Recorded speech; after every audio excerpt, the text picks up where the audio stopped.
Hi hello నమస్తే నమస్కారం వనక్కం. మరి మన ఇవాళటి ఓపెన్ బుక్ బ్లాగ్స్లో పల్లీల చట్నీ ఎలా చేసుకోవాలో చూద్దాం. పల్లీ చట్నీ ఎవరికి ఇష్టం కాకుండా ఉంటుంది చెప్పండి. అందులోనూ మన గోదావరిలో మంచి ఫేమస్ అండోయ్, సూపర్ ఫేమస్. పల్లీ చట్నీ లేనిదే టిఫిన్ దిగదు. టిఫిన్ లేదండి. ఈరోజు మన దిబ్బరొట్టులో ఆర్ మినపరొట్టు తిరగమరగరొట్టులో పల్లీల చట్నీ ఎలా చేసుకోవాలో చూద్దాం.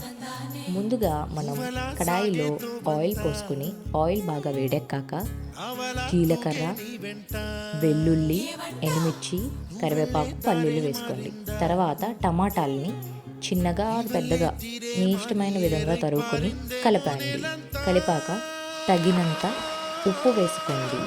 ఉప్పు వేసుకున్న తర్వాత మళ్ళీ కలుపుకోండి.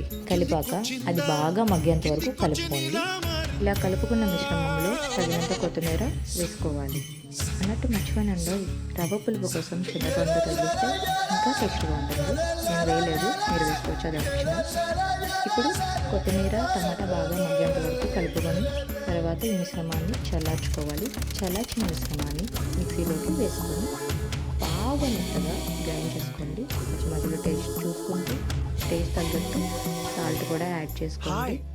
బాగా మెత్తగా గ్రైండ్ చేసుకోండి.